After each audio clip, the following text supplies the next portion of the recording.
semifinal series with the Lakers after a blowout win in Game 2. Klay Thompson had a game-high 30 points and made 8 three-pointers in the win. Klay, let's talk. Sometimes when you're out there and you're having fun, things just come about without intention or thought. And I think I was saying something along the lines, I'm the one, a few probably cuss words in there I'm not proud of, but those are the moments I feel the best as an athlete, you know, when you feel like you're just clicking and your game is just effortless. They made their adjustments, and, you know, we knew we were going to do that. That's what a championship team does. And, you know, they held serve on their home court tonight. And we got to obviously see the adjustments they make. We got to make our adjustments coming into Game 3. LeBron sweater, though.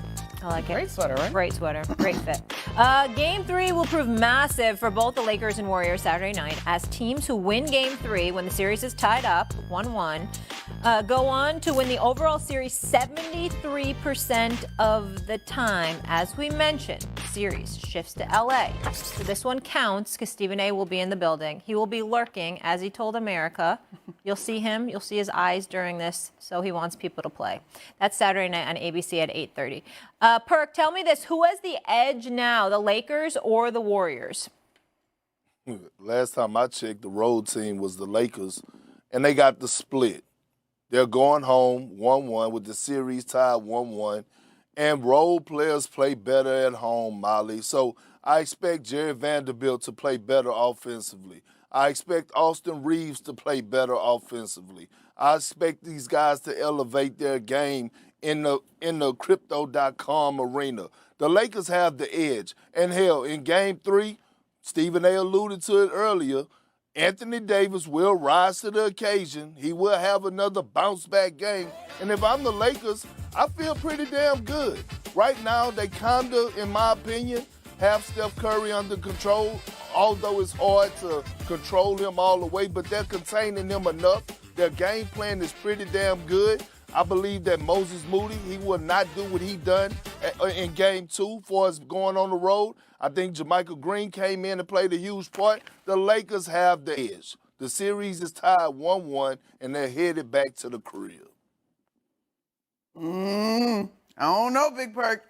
I hear you on who has home court advantage in this one, but as I've watched the first two games, to me, the team that seems to be able to maintain or sustain what we've seen, it looks like it's going to be the Warriors down the stretch. Look, the bounce-back thing, we know. Highs and lows with Anthony Davis. But to me, if this thing has to go to 7 games, that is a bad sign for the Los Angeles Lakers. I think the stamina, the pace, the wrinkles that the Warriors have been able to throw out there and that I think that they will continue to be able to throw out there, I'm nervous. I don't think Klay necessarily has another 30-point performance. I don't know that Steph goes off for 12 more assists. But to me, there are different pieces that can be moved. You saw the changes in the starting lineup. There's just more to toy with as far as the Lakers go. Now, to your credit, the Lakers are at home. AD is going to bounce back. But as far as that cadence of good game, bad game, at some point, if the Lakers are going to pull this thing off, that cannot be the rhythm. And I don't mean that that necessarily has to be the monstrous numbers that we saw from AD in Game 1.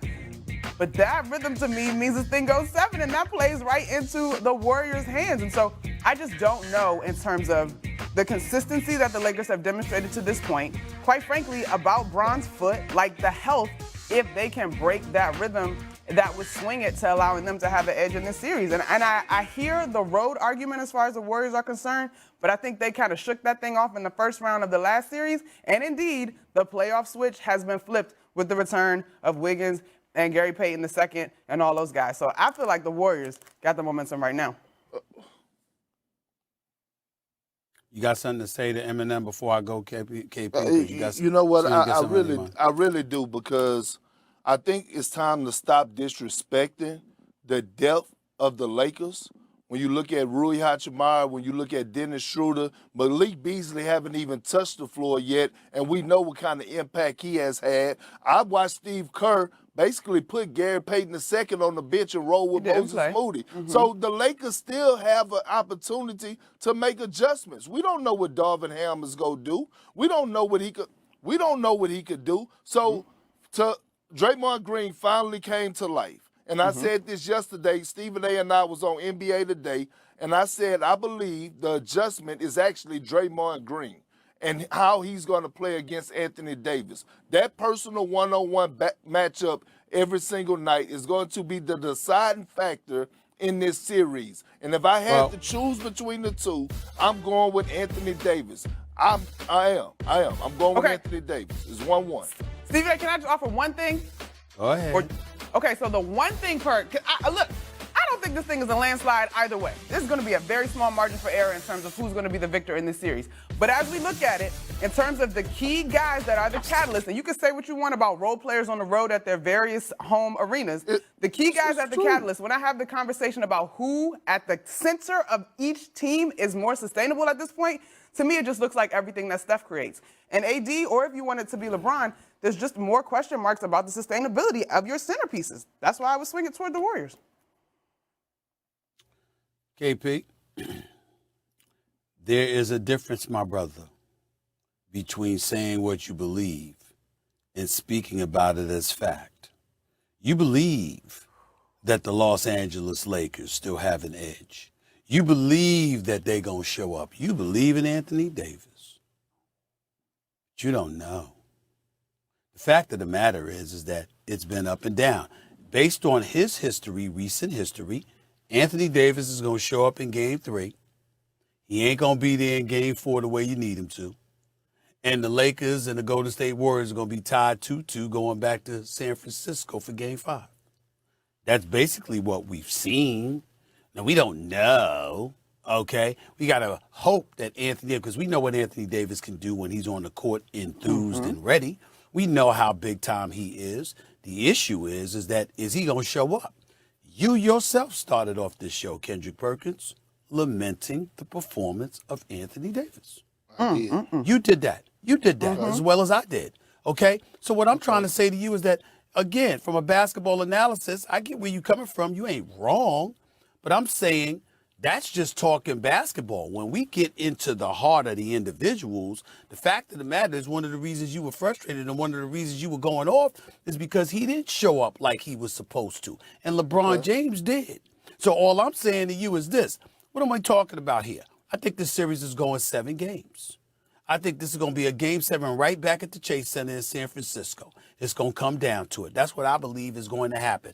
I believe that Golden State going to win one of these next 2 games. All right, Lakers going to win one of these next 2 games. And the series going to be tied 2-2 going back to San Francisco for Game 5. And then each team will hold home court serve. Say Golden State will win Game 5 back in San Fran. Lakers will win Game 6 back here in Southern California. We go back to the Chase Center for Game 7. That's what I believe is going to happen. And part of the reason I believe that is because I can rely on Anthony Davis to be fatigued or to look lethargic for at least 2 more games. You can book it. You can book it. A game every other day. A game every other day. A game every other day. Ain't no back-to-backs. But still, they talk about game every other day. It's going to wear and tear on him or whatever. I already told you, 32 different players have scored 20 or better in back-to-back games this postseason, and Anthony Davis is not one of them. Then you brought up JaMychal Green. Yo, man, that's an additional dude we didn't expect to see coming off the bench. So now you got Looney, you got Draymond, you got JaMychal Green, okay? Clay is finding his stroke. He had 8 threes in last night's game. We know what Steph Curry is capable of. I'm sorry. I just think I think the Golden State Warriors has the edge. Well, this is going to be a chess match. And so what happened was Steve Kerr had to make an adjustment for Game 2. The Lakers got to make an adjustment for Game 3. But you know the beauty of being on First Take? And I've been doing this for 3 years now. And I've learned from doing it. No, it's not about receipts, Monica. Sit back, keep a cool booty, and listen to what I'm about to tell you. Okay. It's not about receipts, but what I'm telling you is this. Stephen A., check this out. I've learned that you don't come on First Take and you don't start your argument and you empty out your clip. You always got to keep something in the back pocket to have a comeback. Always. So I love how you brought up what I was talking about Anthony Davis to start the show, because this is not the first season that I've done it. You and I actually done it. We called him out when the Lakers won their first championship in the bubble, about dominating the Houston Rockets. So let's not act like we haven't seen this duo in LeBron James and Anthony Davis get the job done when it comes down to winning championships. Yeah, but hold on. But when I brought that up to you, a few months ago, do you know what you told me? No, You said what? Stephen A. That was 3 years ago. I was about 40 pounds heavier then. That's what you told me. No, That's what you listen, told me. No, hold on, time out. After they made the trade, you could call my guy Greeny. I was one of the ones that told y'all that the Lakers were about to make a run. I was actually the one that said that Anthony Davis was about to carry this team while LeBron James was out. They did that. All I'm saying is that Steve Kerr did a great job. He made an adjustment. The Lakers are going to make an adjustment. Let's not act like it's not going to happen. Let's not act like Darvin Ham haven't won the championship. I know it was as an assistant coach, but he has been in these moments before. They will make adjustments as well. They have a championship level coach. Respectfully. Phil Handy is over there. Hold on. Phil Handy is over there. We've been holding on a lot, brother. We've been keeping Right. the cool booty, as you so eloquently cool. asked us to do. But the bottom line is, we listening to you and we hear you. Why you talking to us like we acting like the Lakers ain't gonna win another game? We That's got it never what going we 7 said. games. Yeah. We got it going I didn't 7. say We know that. the And all adjustment. the I'm just saying. challenges. We I know ain't saying they gonna make adjustments. We know it's a chess match. I'm just saying. I'm just saying. so much so? Yeah, that's what I'm trying to say. I mean, damn. You walking like you acting like we saying they're gonna lose every game. We got it going 7. We know it's gonna be adjustments, but we just talking about who has the edge right now. And I think if you're gonna push it to a 7th game back at the Chase Center, that gives Golden State an edge. I don't have it going 7.